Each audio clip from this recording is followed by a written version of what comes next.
Welcome, and we're finally back, girls. Yes, we are the Real Poker Girls of Las Vegas, and I am here with Lupe Soto and Rebbecca Scales, and I'm Tatiana Fox, but we know you all know that anyway, who we are, but we just like to say it. Yeah. Like to hear hear our names on the microphones. Lupe, what's been happening? I mean, we've had a bit of a break, but you've been traveling so much. Who got a break? Yeah, I got a break. I had no break. I was in Australia. It has been probably the busiest time in all of the years. This has been the busiest year. And of course, it's all really great things though, right? Yeah. Yes. You know, you guys know that back in the late spring, the World Poker Federation came and said, "Listen, we've got this idea, and and we're going to pull it off by October." Right. And so, of course, that's exactly what happened. And we contacted as many different people that we knew in the industry who had an influence, who would be able to represent the countries that they were from. Yeah. So when it was all said and done, we have a lot of interest in the world to be able to do this. It was just a very short time frame. So we wound up with 10 different countries who participated in the World Poker Federation Ladies Weekend. And here in the United States, being the largest representation of poker in all of the world, we had 15 opportunities, 15 locations that participated. So women were able to participate from California all the way to like the East Coast, Pennsylvania and Maryland, Florida, you know. So anyway, we had as many opportunities. Actually, we had more opportunities to play in the United States than the rest of the world combined. Mm. So it was super successful. We had over 2,200 entries worldwide. It was either an entire weekend of events or it was a one-off. So some places said, well, hey, we can do it, but we can only do it one day. And some places said, well, you know, shoot, we want to be all in, you know, for Friday, Saturday, Sunday. And it was tournaments. There were learning sessions. There were mug games. There were meet and greets, you know, just a whole variety of different things that people got to be able to play in. And I didn't participate as in, I wasn't at a location really. Yeah. I was like an air traffic controller. So not on shutdown. Right, yeah, not on shutdown. The only one not on shutdown. Yeah. No, I didn't shut down. Right. I didn't shut down. So the gals from all over the place sent me their stuff and I would push it out. And then we would push it up to the global people. And then the global people would push it out on, you know, in a global way. And it was, I think, a tremendous success because anytime you're doing something brand new, you might have, you know, only 15, 20 people show up for an event. It doesn't matter because it's a start. Yeah. It doesn't matter if you had 200 people or if you had 15 people because we're going to blow this thing out of the water by next year. We already have people coming to us saying, hey, we couldn't do it this year. We want to do it next year. Perfect. And, you know, anytime you're doing something third party with a casino, unless you are the casino operator, and of course, I'm not a casino operator. I'm a third party person. So we're soliciting them and asking them to participate. There are still compliance things that you have to go through. Yep. And in some states and some jurisdictions, it's a lengthy process. It could be 3 or 4 or 5, 6 months. So they're already saying, okay, tell us when it is for next year. And right now we're tossing around dates. The only thing I can tell you is that for sure it'll be in October. We're going to carve October out for the women's weekend. We call it the ladies' weekend. There's a push to call it the women's weekend. I don't really care what we call it. We're still women. It doesn't bother me. You know, I know that some people either way, get upset by it. But. Yeah, I don't really have that burn. But and this is separate to the WPA, right? Because people were asking, is it? Oh, the WPA is an association for women. Right. Yeah. And it is a voice for all women in the industry. The WPF is an organization that is really taking poker into the mind sport industry. Yeah. Okay. That's a totally different thing. Because they said that it was a mind sport. That's their claim right now. That's what they're doing, right? They were the people. Now, let me give you a little bit of history. Yeah. The World Poker Federation is a birthright of Brazil. Okay. And what happened is in Brazil, the country wasn't going to let them play poker there. Okay. So they solicited a standing in the industry of the mind sports. Yep. So they went to the International Mind Sport Association, who handles all the mind sports, esports, chess, those kinds of play, mahjong, anything that is a mind sport. And they said, we want poker to be classified as a mind sport so that we can go back to our country and say, look, it's a mind sport. Yeah, there's gaming involved in it, but it's really a mind sport. Yeah.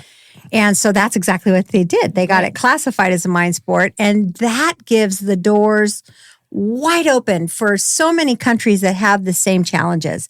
And even in our country with our different, with our different jurisdictions, some states say, no, it's gambling, and now we have data and we have a certification from the people who actually run mind sports, so that's the first step, is to be able to have that. The second step is that the Mind Sport Association is the people who are the umbrella for tournaments.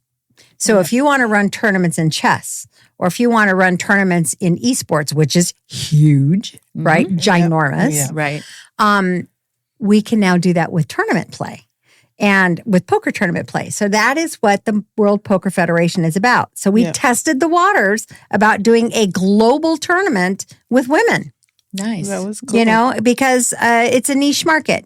And whenever you're trying something new in the big scope of poker, not everybody embraces it. They don't. They don't get it, right? Or they see it as competition or all kinds of things.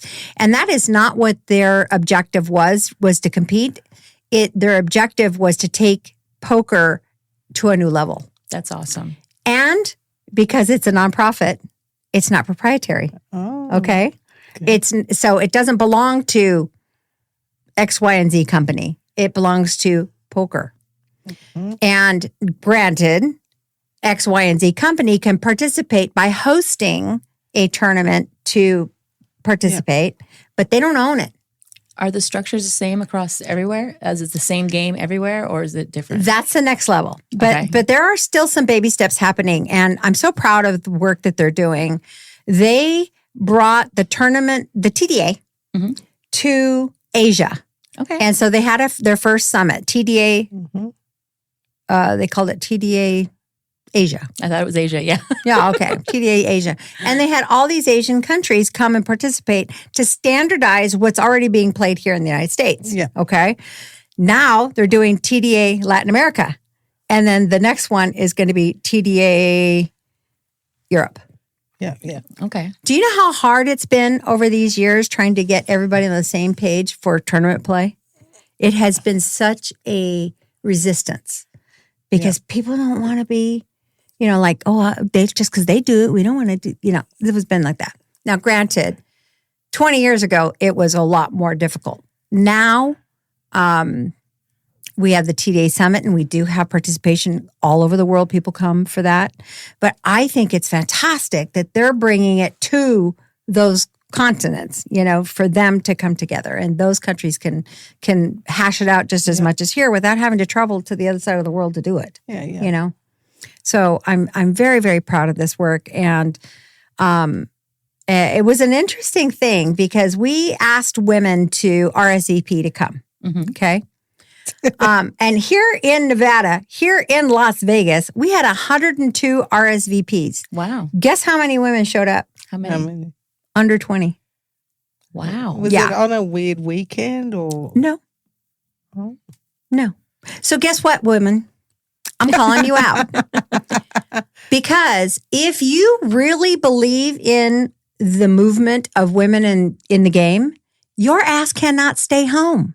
You need to step up and support the initiatives that are being done for you. Okay, how much was the buy-in? Was it too crazy or was Well, it? we had different events. We had one Okay. event that was $200, which is That's very normal. moderate Yeah. buy-in. I mean, that's every day of the week. Reasonable, yeah. Yeah. And then the championship was $360. But we Still also had reasonable. satellites to win your way in. We had them online. We had them in person. We had single table satellites. So no excuses. I'm sorry. I am calling you guys out. Get on board. And I'm not saying that just because I was involved. I'm saying that if there is something that is happening in a big way for women, Yeah. you have to at least try to get there. You know, we did have women say, oh, well, you know, there's so many opportunities. I'm going to go try it in another place. Yeah. And they did. They got on a plane and went to some Texas place or- that yeah. they'd never been. You know, I thought that was cool. You know, so there's two sides of every coin. And I'm just saying to all women, figure it out. Even because you could do it from your own home. We had an online event where you could stay home and still participate. And actually, they did really well. They had quite a bit of women who participated online, and I appreciate that. I just want you guys to know that it's coming around next time. And I personally promise that I am going to try and get an opportunity that is within 3 to 5 hours of anywhere where there's legalized poker. Okay, so that you can get in your car and you can still travel and not have to kill yourself to get there. So you're the North American contact for them, aren't you? No, I am the United States. Yeah. I'm actually on the board, the global board Yes. of the So committee now there's that's a board. organizing Yeah. everything. But in the United States, I am the United States director, I guess is what we'd call it. So if you want to hold one or know anything, you can just contact Lupe. Yeah. Yeah. And we start marketing way earlier now then. Well, That'll like be a I huge said, part we of it. should have the dates within the next couple of weeks locked in. And I'm already going to put, because you know me, I like to put the save dates out the year in advance Yeah, because right. you Yeah. need to know where to go, right? And right now, there are so many opportunities for poker players everywhere. It's a Somebody's lot. got some major happening every day Everywhere. of the week, everywhere in the world. It's a So, lot. you know, I want to make sure that this gets carved in. You know, it's just like everybody bugs me for April for our spring festival. Yeah. I tell them before the spring festival's over what the dates are for the next year because they want to come back, you know? Yeah. So we want to make sure that happens. But wow, that was, I think, an amazing thing. And it was like right as soon as it was like we went from London to we came back to something. Oh, the World Series was happening, or was that vice versa? No, World it was- Series and then it was World London. Series, World Series, London, London. and then Caribbean. Then Caribbean. Oh, and then Aruba. Yes. Yeah. Okay, so let's talk And then about in London. Florida- Yeah, let's do Lupe does London. London. Let's talk We'll about have that. London. So unfortunately, I couldn't make it. I wasn't feeling well, but I'm fine now. Mm-hmm. And you made it, and Rebbecca was busy as well, so Yeah, I she couldn't couldn't make make it to London. So Lupe, tell us what happened. This was now KJ's festival. Yes. So, you know, KJ and Lydia are the real poker girls of London. And KJ, God bless her, put that event on in no time at all because they announced it right around the World Series time. Right, you know, and then it was boom, 6 weeks later or something, it was there. So for the women who did travel in, I was impressed because that's hard to do in a short notice like that. And she also had some personal issues that were going on that were very sad. She lost her mom, God bless her. And so she was trying to spin so many things, you know, and to be able to pull it off, let me just say, poker stars know how to do it. Holy crap. Right. Man, they come in, they transform a space and make it amazing. They bring their own walls. They do. Wow. I'm not kidding. They bring their own walls. They Wow. literally bring their own walls. Oh my! They do. It's like they make it all, and it was so beautiful, and it was held in a hotel ballroom that has history, and it was beautiful. And you know, I was like, okay, first of all, I can lift my pinky in it when I have to, with the little teacup and all that. And when I require, but I am the most ghetto person you ever gonna meet. I'm a street girl. I come from a lot of that. So for me to go in there and feel like royalty was amazing, and that's what it was like. I felt special. I feel like they treat the women very special. If you have a need that they don't know what to do, they try to figure it out for you. Mm-hmm. It was amazeballs, let me just say. And London, maybe in another life, I was English. Because not just by injection, but let me just say, it is a fantastic city. Right? Holy crap. The history, right? You just feel it when you're there. You can't not feel it. And it makes you feel, as an American, it makes you feel like a baby. Absolutely. It's like, we don't have no history. I don't care. Even if it's only, even though they came over here, conquered and all that crap. I plead the fifth, not saying a word. It was amazing. The architecture, they still have the king stuff, and we went to go see the jewels and the crown jewels. Those jewels. Those jewels. And, not the British men's jewels. Yeah. And we saw the horses and the guys, the soldiers on the horses. What are they called? They call them something. Oh, the Knights Guard. The guard. Yeah, the guard. We did that. Oh my God. And you stayed in Trafalgar I am going Square. back just to eat my way through London. They have every kind of food you can imagine. Yes, they do. In one block, you're in 10 different stores with about at least 5 different restaurants that have something special for you to try. My only problem with London is they close down at 7:00 at night. You can't get any food. At 10 o'clock at night, they stop drinking too. Right. It's like, what? Which is shocking because if you ever see the guys at the pub there, I don't know how they stop drinking at 10 p.m.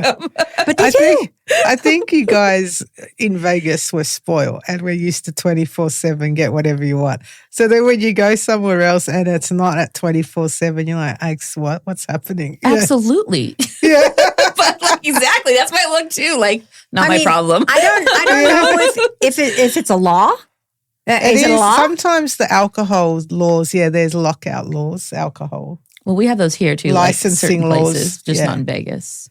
Yeah, Vegas has none of that. But 2 o'clock. My thing was whenever I left, because I went to the first London ladies event, and I would leave probably around 7, catch a train back to where I was staying, and there was no food places open by 10 p.m. Nowhere. I could never get food. So so I always had to plan a day ahead of time, or totally scavenge and bring food back with me in a napkin so I could eat later at night. Yeah, it is amazing though. Oh, it's beautiful. And I can't wait to go back. I learned, because this is the first time I ever was on a subway train. Yeah. Really? Yeah, because I've never been to New York either. What? No. I've been to New York about 2,000 times to the airport. I've never left the airport. Oh my. So I've never been on a subway and going there and they're old. So they don't have elevators. So we had all our luggage. And we're like, you have to go up the stairs, leave a piece of luggage, come back down the stairs, go back. Here come the Americans. Holy crapola. Okay, I've been to a lot of places, but I've never been to Europe. Yeah. It was my absolute very first time. It's very exciting. And thanks, KJ, for looking after her. I was scared. I'm like, she's going to be okay. Yeah. It's a big city. I mean, come on. But it is my kind of city. It's amazing. Because it attracts all the craziness in my head, all the hustle and the bustle and the people and the variety and it gave me, I was so stimulated the whole time. I was never once bored. Yeah, I didn't want to even sleep because I felt like I was going to miss out on something. Yeah, it was amazing. And so I talked to KJ and she said that they're looking at May for their festival. I think they're only going to do one a year, but it's going to be probably in May. And I said, well, I hope that they'll get us these dates in the next couple so that we can carve that out because you don't want to miss it. And it's right before the World Series. May's perfect, a perfect space for us to have a major women's event. Yeah, and the weather's good, you know. before it gets hot out there. And not that does it's hot. London get hot? Not really. No. I was like, is that possible? No. It might rain less. There's no rain. There's no because rain. they were telling me that it was going to be hot in London. Okay, so every place has an idea of hot. But, not our kind of hot. No, it won't be even close to our kind of hot. They don't get lounge lizard Vegas hot. I think 80 degrees probably would be like hot for them. Okay. Yeah. And not gloomy. That's a good day in London. And sunshine. Right. Well, we are going. I don't care. I don't know what it's going to take. I'm going to have to go sell burritos in the Walmart parking lot to save my pennies to go. I don't care. I'm going. Right? I cannot stand it. I am going. Once you do it, right? You're hooked. Yeah. And then we also took a little side trip and went to Paris. And we went to Paris for just 2 days. We took the little train, or not a little Eurostar. train. We went to the Eurostar. Yeah. I shut my eyes, and next thing you know, I was there. I think it's Eurorail now. They change names all the time. I don't know. But it's fun. And Paris was really cool, too, but it's not London. No. Different vibe, yeah. Totally different vibe. It is. It was cool. It's not London. Yeah, London was I felt like I could live in London. London's very multicultural. You got to bring your man to Paris and like the rest of it, London. I think that's how. Yeah, I guess. Yeah, I don't know. I love London. I love Paris too, but for other reasons. I don't know. I like Paris a lot. Yeah, it's one of my favorite cities in the world. Yeah, I love it so much. Yeah. Well, I saw a lot of stuff in a very short time. Yeah, but I don't know if I can. They're apples and oranges. I mean, they are. Well, London's got so many boroughs. You have to go all the suburbs like New York. Mm-hmm. So you got to go Soho, Notting Hill, Camden Street. There's just so much. I used to live and work in London for about a year, so I know it well. Mm. So I can't wait to go back with you. So you can show me the I managed places. to show Rebbecca London in 2 hours flat. We did do a super fast London trip. Oh my God. I mean, I've been to London several times since, but when we first got there, I wanted to see Abbey Roads because my daughter's named after that, basically. And so I was like, we have to go. And it was the same weekend as the coronation. Yeah. So it was a little crazy. Yeah, it could have been a crazier time in London if we tried, probably. And we got on a red bus and hit we got on a regular bus first. No, I caught the regular buses. We got the regular. We ended up doing the on and off. Yeah, but we went all the way out to Abbey Roads, which is not close. Oh. To take a picture at 4 a.m, basically. Literally 4 a.m, we're running around. I'm like, okay, this is Trafalgar Square next. Yeah. This is Big Ben next. I do like the posing like the Beatles do in the middle of the road and do the whole thing. Yeah, but then there probably wasn't a lot of people. There was not out there. Not out there. There wasn't. So you were able to just take your time on that. Yeah, because we were at Trafalgar Square and there was nobody around. Wait a minute. 4 a.m. Trafalgar Square is packed. Is that where Abbey Road is? It's no, it's way farther out. We came back, and so Tat has always, for some reason, wanted to get on the Lions. But it was coronation weekend. That's why there was nobody out because it was all blocked down. Like their government had shut everything down. Okay. And she's like, the one time I could get on them, but she couldn't. I couldn't. You couldn't get in. No. Yeah, there was. I really dug that. We stayed right there at Trafalgar Square. It's nice, right? And the nice thing about it is that they do a lot of entertainment and concerts and all kinds of stuff there. So, I mean, every day there was something to do. It's a lot of going on. And you didn't have, and you could walk, right there. I've never been bored. No. It's a big city. I can't wait to go back with the three of us. Yes. And that is fantastic. Yeah. So, hands down, it's a must do. Yeah. And honestly, so is Aruba. Okay. Let's hear about Aruba. I've never been to that one. I've never done. Yeah. Okay. Let me just tell you that, as far as islands go, it's not a pretty island. It is a deserty island. Okay, but the beaches are beautiful. Okay, but how far are we talking? Like flight-wise, Aruba? Well, see, I can't really tell you because I went from here to Florida and I was at Jacksonville for a week. Okay, how far from Jacksonville? For the Florida State Ladies Championship, which is always a blast too. So really, you got to kind of they're right in between. They're together. So you can do the two together. You got to go to Jacksonville first for the weekend, and then on the Monday we fly to Aruba. And we're there for the week. So it's really like a 10-day trip. That's cool. And they're affordable because you get to Florida first, and then from Florida you take your flights into Aruba, and then from there you have to. I took 4 different airlines. Okay, I don't know how I did that, but I did, and but it worked out. And Aruba is definitely hot, and it was a hurricane coming through in that time. Oh my! So they have this beautiful. I mean, first of all, they take really good care of you there.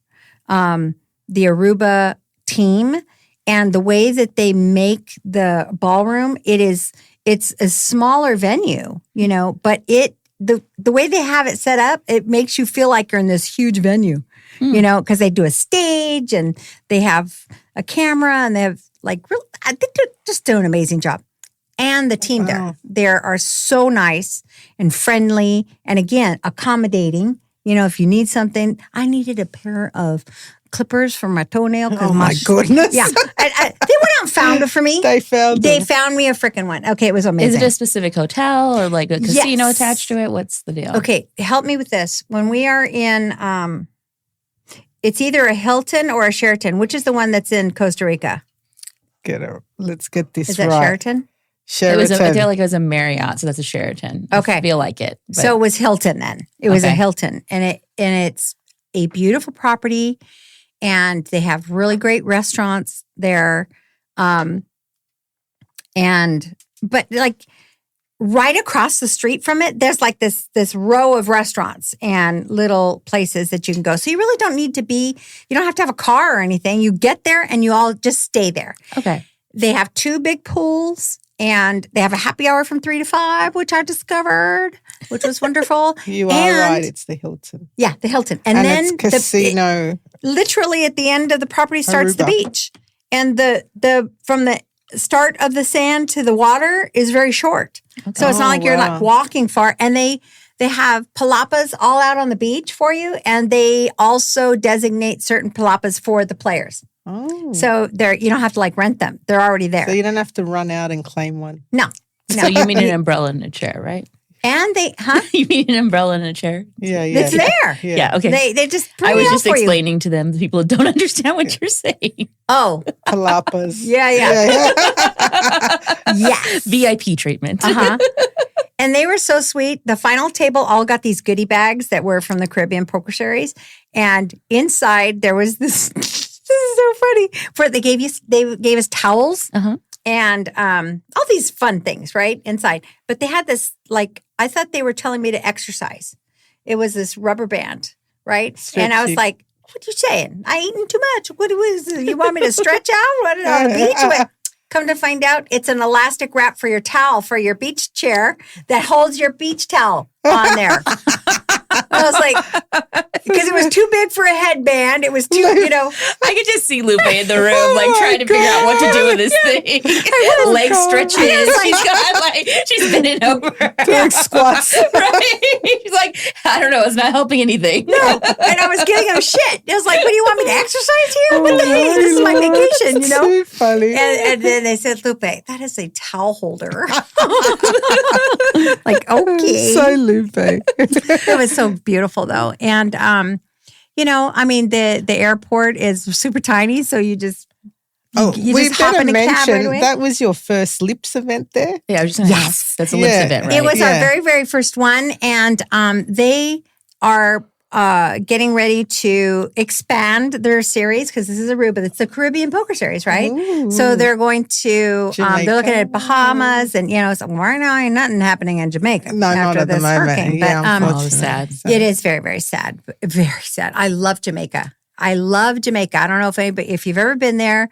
It's on my list. I've been there a few times, and the last time I got to go, we stayed there. It was like one of those all-inclusive kind of places. Yeah. Mm-hmm. And then my girlfriend fell in love with some guy, and so we got to do all the local stuff, and it was really, really fun. Did she end up with him? Yeah, they're still together. It's 3 years ago, so that was pretty good. Yeah, Nice. but man. yeah, I'm very sad for them right now, because they need a lot of help. But she stayed there, never came back. no, she's still here, but Okay. she goes and stays like 3 months, and then comes back for a couple of months, and then goes back, and so they're still together, and it's really wonderful. But so the Caribbean Poker Series, which we partnered with, which I'm very thrilled about, is going to expand. So they're going to have Bahamas and some other locations that they're going to put it together. So Lips will be a part of that. And we also just signed with the Asian Poker Tour. Yes. And that is ginormous. I know. So exciting. Yes, it is. So we are going to have, we're going to co-brand with them. And I got to tell you something about the Asian Poker Tour. They embraced women like no other poker tour outside of being a women's poker tour ever. Yeah. They have a ladies' event every single day of their series. That's wild. Yes. That's awesome. And, now they're not ginormous, except for the championship one, but all the other events are like side events, and women play them. And they use them almost as bankroll builders for the big championship one, right? Yeah. But I'm so proud of them. And they've done an amazing, amazing job. And they hired my buddy Tyler as the tournament director for them, their new tournament director. And he's fantastic. If you've ever taken a card player cruise, Tyler was the poker tournament director there. And now he's with them. And they love him, and he's had his first series there. And, so we're talking about Macau, Taiwan, Philippines. There's a bunch of different South locations. Korea. Yeah, Korea. Korea. Yeah. So, Obviously. South. yeah. And the really cool thing is this so they called me last second and said, we're going to include Lips in the championship for 2025. I wasn't prepared. I was like, we was going to start in 26. I was like gearing up and all this. And they're like, no, you got 6 weeks. Get it on. So in 6 weeks' time, we had to do branding and getting all this stuff. And so, we unfortunately didn't have opportunity to really do some satellites and stuff.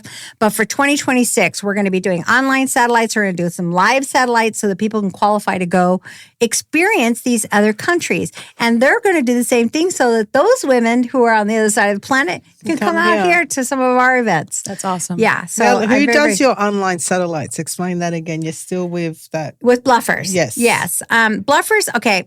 Bluffers Poker is run by a couple of guys that I have known for 20 years, over 20 years now.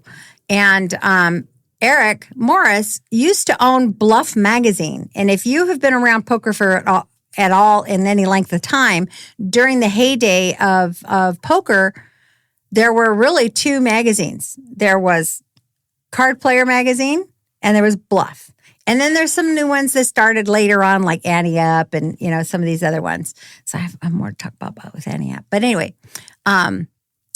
Eric, when we all went down with the UIEGA down in 2011, I think it was, right? When we all lost our bankrolls and all our companies. I had an online poker room at the time. I lost that. The online companies shut down, and so the magazine kind of had to shut down too, because that's how they were generating their advertising dollars. Right. So Eric kind of went offline for a while, and then he reached out to me and he says, "I miss poker so much, I really do." And he goes, "Mike is running a group out of it's called the Whales Club, I believe, the Whale Club." And he's running it on the GG software. Yep. And I was like, and he goes, and I want to get involved in poker again.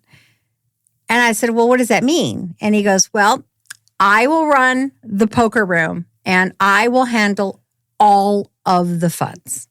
Because that's been my biggest challenge. There are so many fly-by-night people and softwares and this and that. And, unless you're a really regulated company like a Poker Stars, or a Party Poker, who I have ultimate respect for, these other ones are just like little these fly-by-night things. And I was like, I take my players' money very seriously. Yeah. And I don't want anybody to get into something and then boom, they are. Especially the ladies that all love you and follow you and respect you. You've known for years and years. I would and years. never, ever jeopardize my integrity, their funds, their experience in anything, right? Yeah. I would not say, come to this. I wouldn't say, let's go to London together if I didn't feel like they were going to be safe and, all that kind of stuff. No way.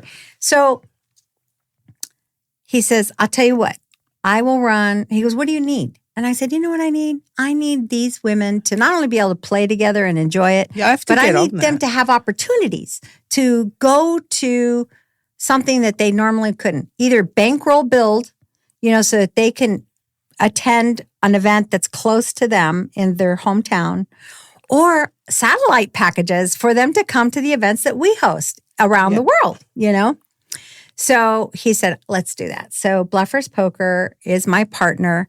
They run everything. They handle the money. You send it directly to him and he brings it in. He puts it into your account for what you need it to do. And then when it's time to cash out, they cash you out instantly. If you want it instant or if you leave it there, whatever you want to do, they will handle it.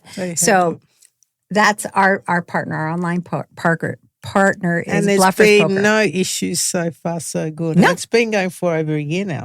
Oh, it's been at least a year. It might even be longer. But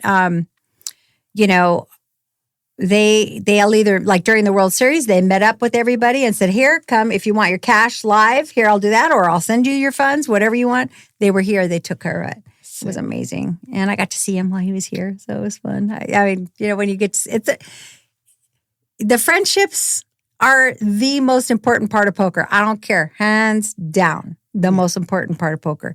And, we have a sisterhood. I mean, we are family now. And it's like these relationships wouldn't exist without this game, and that's how I really emphasize for the women who get involved with LIPS and, the Women's Poker Association and, these experiences. Federation. It's like the World Poker Federation, or they're going to expand our family in a global way. Yeah, for sure.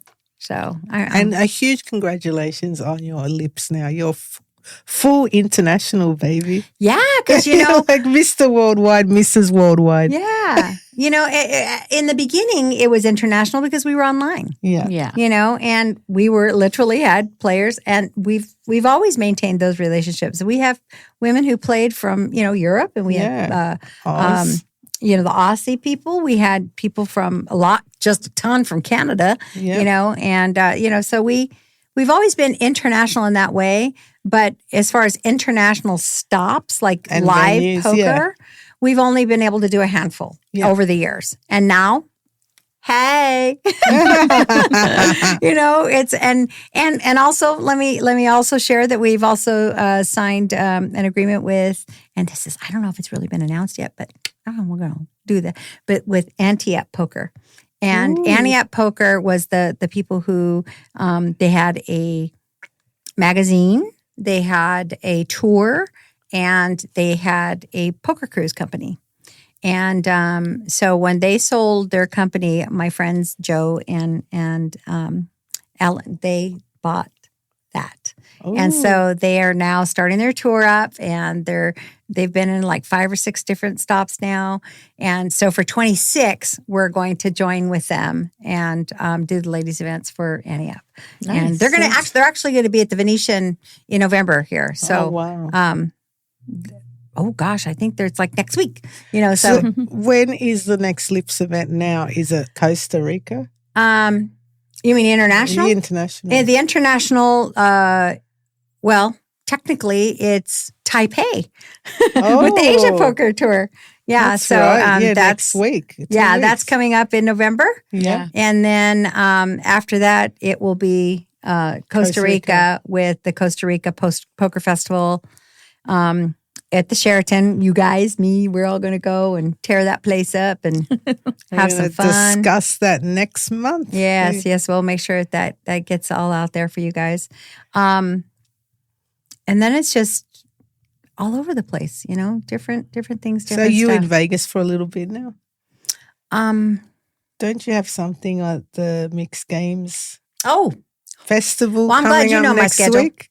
Yes. I know. So the Mixed Games Festival happens at Resorts World in November. It's right after the North American Poker Tour with Poker Stars at the Resorts World.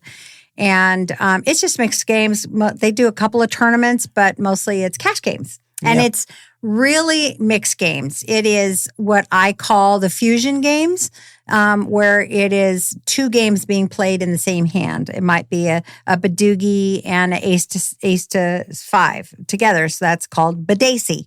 Or it's deuce to seven with a Badoogie game, and that's called Badacy.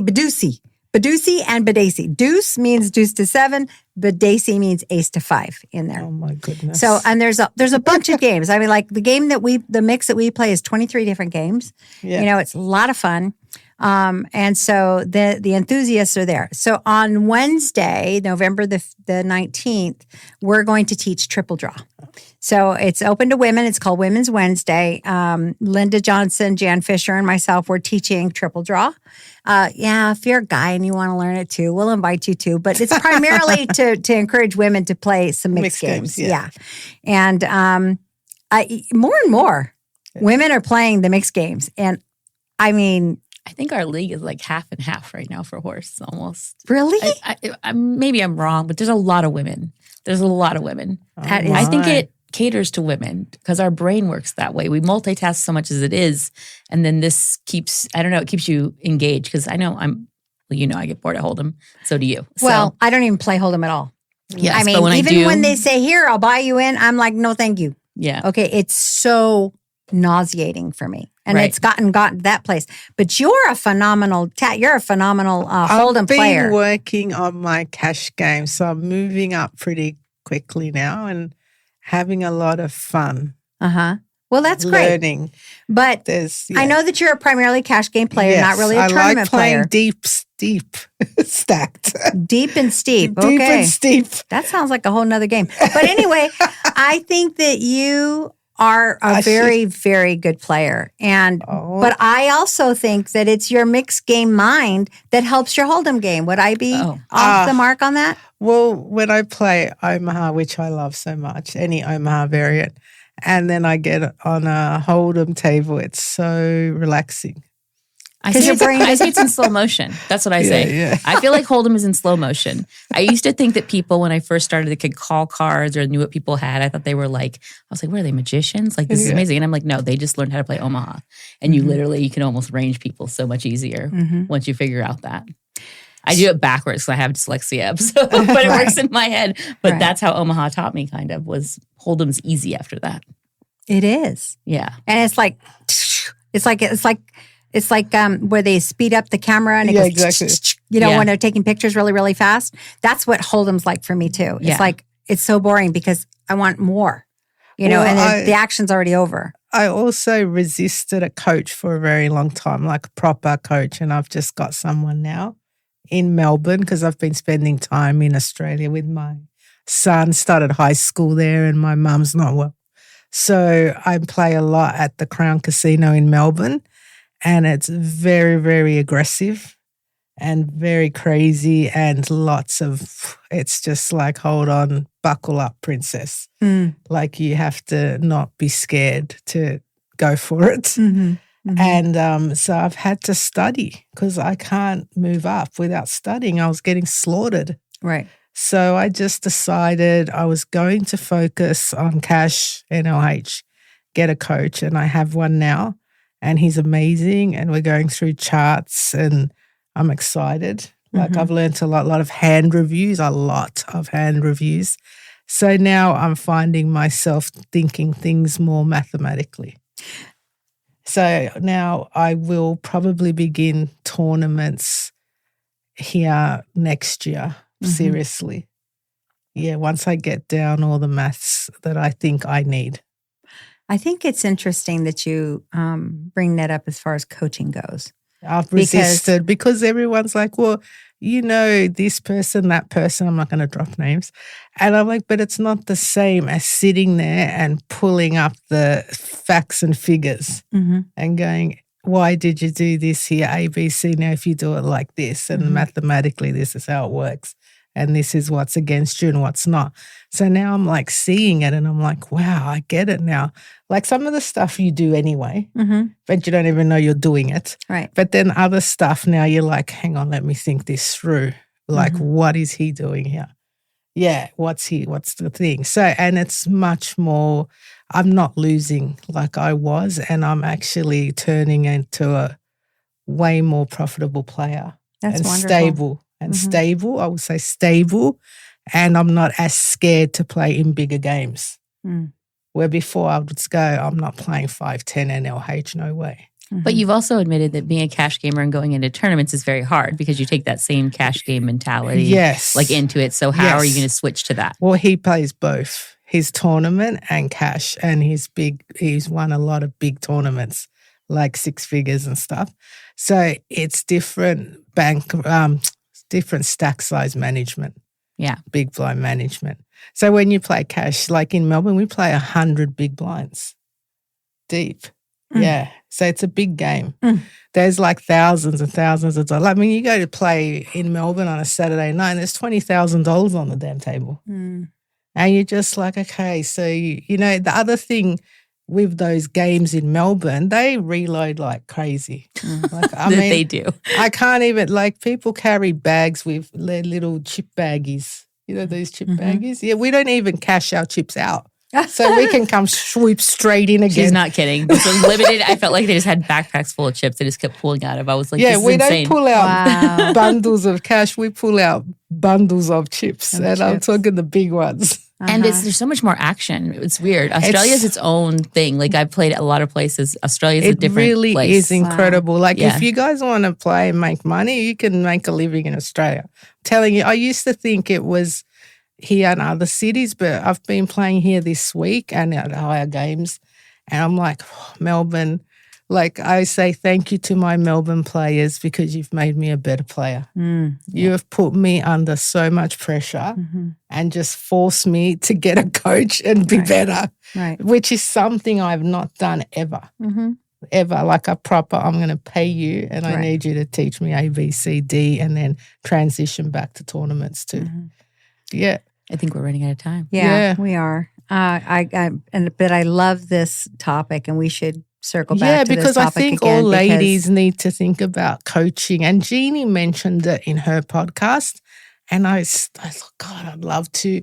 And then I think, but I don't want to use my money on a coach because that's a buy-in. Right? And, you know, as a girl, we've got budgets here and kids, and I want to buy a pair of sunglasses and whatever. So I'm like, well, a coach is not cheap, but freaking let me tell you, the return is worth it, ladies. Like find yourself a coach. A good coach. Good coach. Yeah, and I resisted charts and all of it, but I realized if I want to move forward and be serious and make money, I can't not. Like I know it doesn't mean I have to do it. You have to use a combination of skills, but it helps to know. Yeah. So I recommend ladies, if you really love it, poker, and you want to play a lot of tournaments, a lot of cash, get yourself a coach. Just do it. Yeah, there's a lot of good girl coaches too. There are. Oh, absolutely. Like amazing. I think that you have to decide who it is that you want to emulate. Yeah, and that you get. Yeah. And you know, what do they say? Those people who, and it's not really true. Those people who can't do something they teach. It's not true. That is not true. That is not true. Because but I do have to say that not all people that know how to play poker know how to teach. 100%. I was a teacher for a long time poker, but just other people, we put them in that same position. They're not able to teach. It doesn't mean they're not brilliant at poker and their mind isn't there. They just have no ability to transfer those skills to another person. Right. So that's important too, is finding someone who's able to transfer them into your head in a way you can understand. Yeah. Yeah, you have to try a few people out because sometimes you're with someone and you don't really get it the way that, but when you're with someone that you get it with, you know. Typically a teacher will know too. They'll sub you up. And then they'll say, okay, this is what this person needs, is what I always found. I look at what are they missing? What are they trying to do? And that helps me coming at it from a teaching standpoint. Right. Yeah, you sort of click with people, don't you? Yeah, for sure. But I really resist it. I mean, even if you're starting, call Rebbecca up. She'll help you so much. And it's just little things. Like, why start at level 1 when you can come in and progress up to level 3 for quicker 5 and then start moving up. But yes, I will definitely be playing in some of your tournaments soon and the big ones. So look out, ladies. She's already talking about high roller for next year. I just know. I am. I don't know. I'm going to still be able to do my media duties, which I love. Yeah, whatever. I love showing women in poker and writing about them. And Rebbecca absolutely love filming you guys and writing about you and taking your pictures at events. So I'll never stop that because that's my passion and what I love to do. But yeah, I'm definitely going to start playing the tournaments. I don't know how I'm going to manage like 20 big blinds, but exactly. I'm going to work on that. Okay. Yeah. That's funny. Yeah. Okay. Okay, so that's it from the Real Poker Girls of Las Vegas. Wow. That was fast. That was a whole lot of info. Yeah. But thanks for watching and we'll see you soon. Bye. We are the Real Poker Girls of Las Vegas. Lupe is international now. Yay!